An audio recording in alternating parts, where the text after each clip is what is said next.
అందరికీ జై భీమ్. నేను Rajesh Mahasen. Welcome to Mahasen media. వాస్తవానికి తెలుగుదేశం పార్టీ ఏం చేస్తుందో చూద్దామండి. యదవులందరూ అలా చేస్తున్నారు ప్రచారం. తెలుగుదేశం పార్టీ ఏం చేస్తుందో ఒకసారి చూడండి. మీరు చూడండి, బోట్లలో ఆహారం పట్టుకుని వాలంటీర్లు ఎలా తీసుకెళ్తున్నారు, ఎలా తరలిస్తున్నారు చూడండి. లేబర్ కానీ అంత అన్ని ఇళ్లలో కూడా మునిగిపోయినాయి.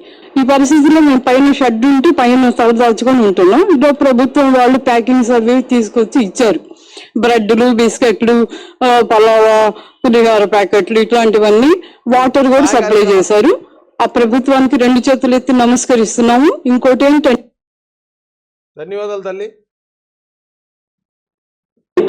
మాకు అసలు ఏం సప్లైస్ ఏం రాలేదు. ఇలా మీరు లోకేష్ అన్న గారు కాల్ చేస్తే ఇలా మాకు పంపించారు ఫుడ్ అవన్నీ. ఇప్పుడు మాకు బాగా హెల్ప్ఫుల్ అవుతాయి ఇలాంటి టైంలో, క్రిటికల్ టైంలో. ఇవి మేము కొన్ని యూజ్ చేసుకొని కొన్ని ఇంకేమన్నా కావాలంటే కొద్దిగా డిస్ట్రిబ్యూట్ చేస్తూ ఉంటాం. లోకేష్ గారు జస్ట్ వాట్సాప్ మెసేజ్ పెట్టాడంటే చీకటి కొంత కరెంట్ లేదు. కరెంట్ లేని ఆ దుర్భరమైన పరిస్థితుల్లో ఉంటున్న ఆ తమ్ముడికి, ఆ కుటుంబానికి లోకేష్ అని వెంటనే ఆహారానికి కావాల్సిన సరుకులని పంపించాడు. ఎవరైనా నిజంగా కష్టంలో ఉంటే ఆ కష్టం అక్కడ దగ్గరలో ఉన్న వాళ్ళు తెలియజెత్తే చాలండి, ఇమ్మీడియట్గా వాళ్ళకి సాయం అందేస్తుంది. ఎక్కడో చిత్తూరులో కూర్చుని రోజాకి, ఎక్కడో తాడేపల్లిలో కూర్చుని జగన్ రెడ్డికి అందదు. మరి పులిహోరపట్లలో చెప్పు కావాలంటే పంపిస్తారండి మీకు కూడా. జగన్ రెడ్డి గారు మీకు, అలాగే రోజా గారికి ఒకవేళ పులిహోరపట్లలో ఏమైనా కావాలంటే చెప్పండి. డ్రోన్ సర్వీస్ కూడా ఉంది తెలుగుదేశం పార్టీ దగ్గర. డ్రోన్లకి ఏలగట్టేసి ఇంట్లో ఇళ్ళకి పంపించేస్తున్నారు, స్విగ్గీ డెలివరీ లాగా. మీకు కూడా పంపించమంటే పంపిస్తారండి 10 పులిహోర ప్యాకెట్లు. ఏడకండి. అజిత్ సింగ్ నగర్ నుంచి మెసేజ్ వచ్చింది, వెంటనే సాయం వెళ్ళిపోయింది లోకేష్ గారి దగ్గర నుంచి. పై అధికారుల వల్ల వచ్చేవన్నీ ప్రతి వాటర్ కానీ, ఫుడ్ కానీ, ఎనీ ఐటమ్ అనేది కూడా మాకు సద్విధంగానే దొరికింది. పర్వాలేదు, అందరూ చేశారు, ఎవరూ చేయలేదు, వాళ్ళు ఇచ్చారు వాళ్ళు ఇవ్వలేదని కాదు. అందరూ వచ్చారు, తల చేయి వేశారు. మేము కూడా సహకరించి మా కళ్ళం కుర్రాళ్ళు అందరం కలిసి అందరికి ఇంటింటికి వెళ్ళి ఇవ్వడం జరిగిందండి. అంతా బాగానే ఉంది, ఎటువంటి ఇబ్బందికరంగా లేవు. చూడండి, వీళ్ళందరూ బాధితులే. అందరూ ముందుకొచ్చి వాళ్ళకి జరిగిన సహాయాన్ని ఎంతో గొప్పగా చెప్తున్నారండి ప్రజలకి. కూరగాయలు ఏమంటే ఇక భోజనాలు తయారు చేస్తున్నారు, ఎక్కడో చాలా భారీగా తయారు చేస్తున్నారు. వరద బాధితుల కోసం యుద్ధ ప్రాతిపదికన ఆహారం పంపిణీ చేయడం కోసం పూర్తిస్థాయి సామర్థ్యంతో పనిచేస్తున్న అక్షయ పాత్ర కిచెన్ 3 గంటల్లో 1,00,000 మందికి భోజనాలు సిద్ధం చేస్తున్న అక్షయ పాత్ర 3 గంటల్లో 1,00,000 మంది కట్టండి. అక్కడ ఉన్నది 2 నుంచి 3 లక్షల మంది. అంటే ప్రతి షిఫ్ట్కి 1,00,000 మందికి తయారైపోతుంది భోజనం.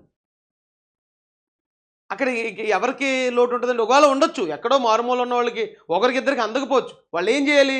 ఎక్కడ ఇస్తున్నారో చూసి అక్కడికి వచ్చి పట్టుకెళ్ళాలి. అంతే తప్ప విమర్శించకూడదండి. ఈ టైం ఇది విమర్శించే టైం కాదు. ఇది మనకు కష్టం వచ్చింది, మనకు అనుకోనుగా, అది మన సొంత కష్టం.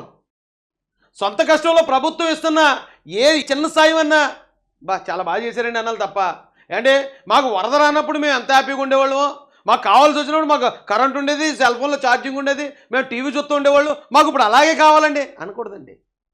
అయితే అలాగే ఎవరు అంటలేదు, వైసీపీ ప్రోద్బలంతో కొంతమంది చెప్తున్నారండి. అది ఈయన చూడండి, ఈయన బాబు, ఈయనకి అసలు చెప్పలేకపోతున్నారండి బాబు ఎవరండి. ఆయన కారు జగన్ రెడ్డి చూడండి ఎంత సింపుల్గా వచ్చి ఎంత సింపుల్గా వెళ్ళాడు. ఈయన చూడండి కారు వెళ్తున్నారంటే అక్కడికి ప్రొక్లైన్ ఎక్కేస్తున్నాడు. ప్రొక్లైన్ ఎక్కిసైనా సరే వెళ్ళాలి, అక్కడికి వెళ్ళాలి. ఆ ప్రజలు వాళ్ళు ఏ పరిస్థితిలో ఉన్నారో చూడాలి. ఆ ప్రజలకు అక్కడ ఏ అవసరాలు ఉన్నాయో నేను డైరెక్ట్గా చూసి తెలుసుకోవాలి. నేను డైరెక్ట్గా చూసి తెలుసుకుని నేను దగ్గరుండి చేయించాలి. ఆయన తాపత్రయం ఏంటండి? ప్రజల కోసం ఇంత ఎలా పనిచేసే వ్యక్తి ఎక్కడ దొరుకుతాడండి మనకి? ఈ వరదల కాలంలో అంటువ్యాధులు ప్రబలే సమయం ఇది. 70 సంవత్సరాలు పైబడిన వయసు, ప్రాణాలు తెగించేస్తున్నాడండి ఆయన. ఈ వయసులో ఏదైనా ప్రాబ్లం వస్తే, ఏదైనా వ్యాధులు, అంటువ్యాధులు లాంటివి ఏమైనా వస్తే ఎంత ప్రమాదం అండి ఆయనకి? ఎక్కడన్నా ఆలోచిస్తున్నాడా? ఎక్కడన్నా కిందకు దిగటానికి కానీ, బురదలో దిగటానికి, నీటిలో దిగటానికి కానీ ఎక్కడన్నా ఆలోచిస్తున్నాడు ఆయన? ఇంకేం చేయాలండి ఇంకైతే ఆయన? ఇక క్రిష్ సినిమాలో హృతిక్ రోషన్ లాగా ఇంకెలా కట్టుకుని గాల్లో మొత్తం తిరిగేసి ఎక్కడెక్కడ ఏమేమి ఉన్నాయో మొత్తం అందరినీ అలా చేయాలా? అలా మానవుడికి సాధ్యమా?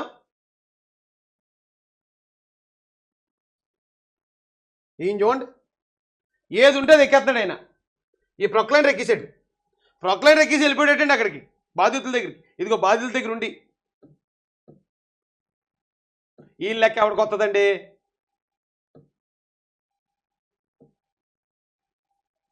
చూడండి జనాన్ని ఎంత సురక్షితంగా తరలిస్తున్నారు.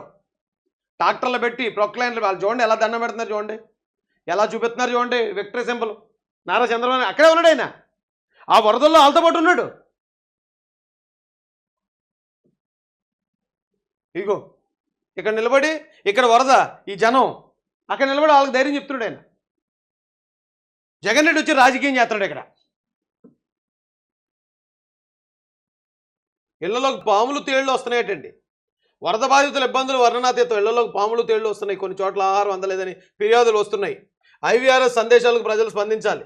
వరద ప్రాంతాల్లో ఆకస్మిక తనిఖీలు చేస్తున్నాం. సరిగా పనిచేయని అధికారులపైన కఠిన చర్యలు. సహాయక చర్యల కోసం డబ్బు గురించి ఆలోచించాం. వరద బాధితుల సాయం కోసం ఎంత ఖర్చు అయినా చేస్తాం. అత్యవసర వేళల్లో అధికారులు సర్వశక్తులు ఒడ్డి పనిచేయాలి. నాయకులందరూ వెళ్తున్నారండి అక్కడికి. ఇదండి తెలుగుదేశం పార్టీ చేస్తున్న సహాయ కార్యక్రమాలు. ఇగో హెలికాప్టర్ నుంచి పడుతున్నాయి చూడండి ఆహార పొట్లాలు. మరి ఇంకేం చేయాలండి ఎంతకన్నా? ఆహర్నిశలు అహోరాత్రులు అంటారు కదండి, రాత్రి పగలు తేడా లేకుండా ఒక ముఖ్యమంత్రి గారే అక్కడ నిలబడి ఇంత కార్యక్రమం చేస్తూ ఉంటే వీళ్ళు ఏదో షో టైంకి వచ్చినట్టు, షోకి వచ్చి పబ్లిసిటీ ఏదో పిక్నిక్ వచ్చినట్టు ఇలా రావడమే కాకుండా దాన్ని మళ్ళీ రాజకీయం చేస్తున్నారండి ఎదవలో. కొంతమంది పనికి మళ్ళీ పోరబోకి గుడిసెట్టి ఎదవలో. ఏం చేయాలండి అలాంటి ఎదవలనే?